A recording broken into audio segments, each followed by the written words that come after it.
Welcome to LA Now, your Los Angeles County news source. A familiar face in the tabloids is packing it up. Plus, students view art through a different set of eyes in a different sort of place. LA Now starts right now.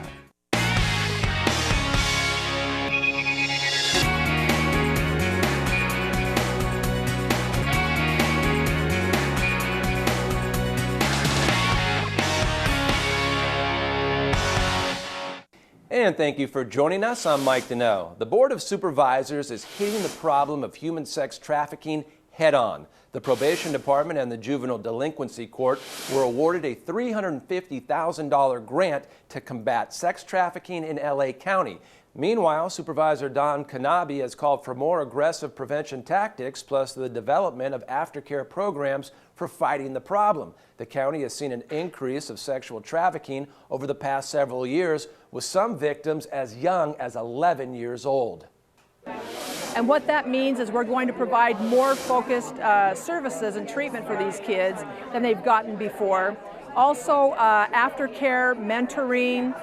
Within our juvenile halls, we are doing outreach and awareness. Partners in the program include the courts, federal and local law enforcement, mental health providers, and other community-based organizations.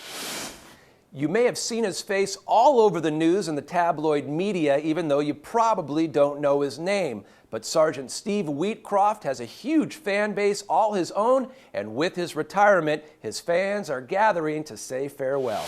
During high-profile trials or when celebrities, judges, and elected officials need protection, you may recall seeing one familiar face.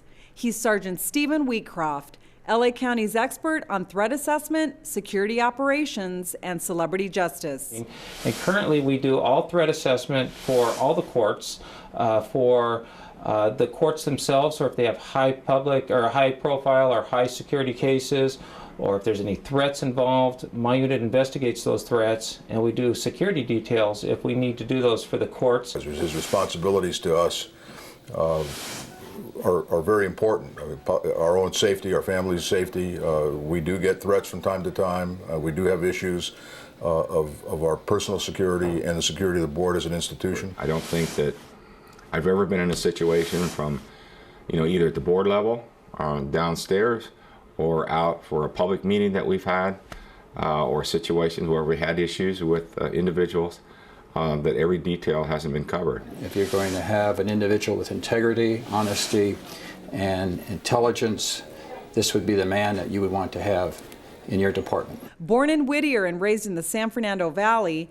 Wheatcroft met and married his high school sweetheart, had 3 children, and began his storied career in 1979 when he was hired by the Marshals Department at age 22. In 1987, he applied for a job in the Intelligence Division of the Marshals Department, investigating threats against municipal court judges.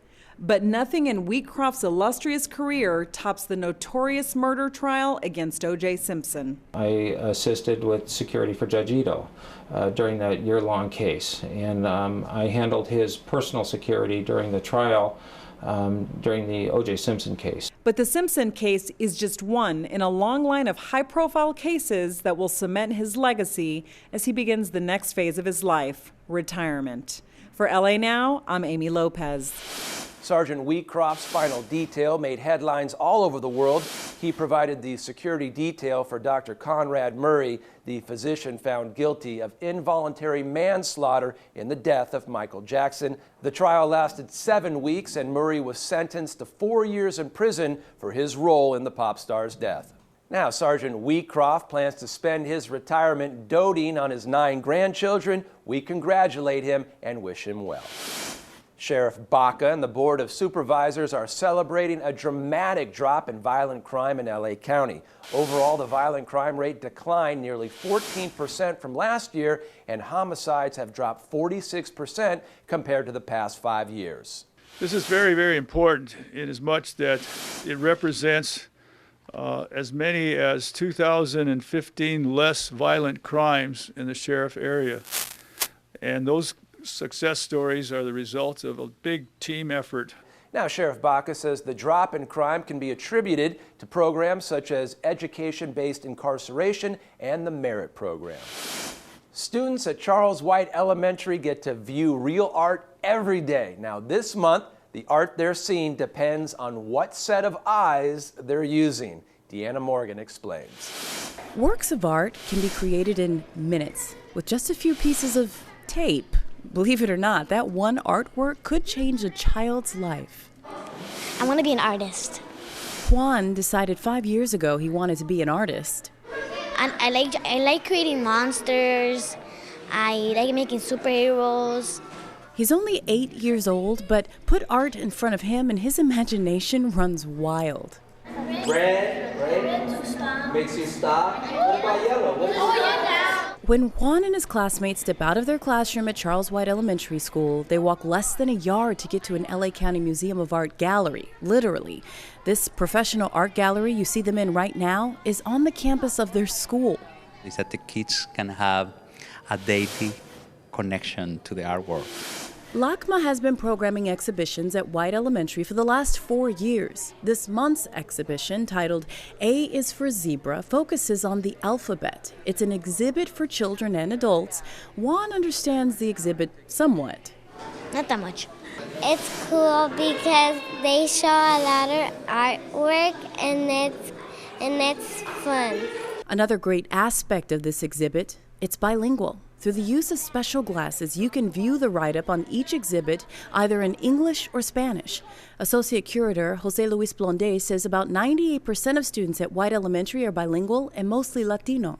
I thought that it was a good idea to come up with a show that addressed the fact that they are living in between two worlds, two languages. A world many Californians are familiar with.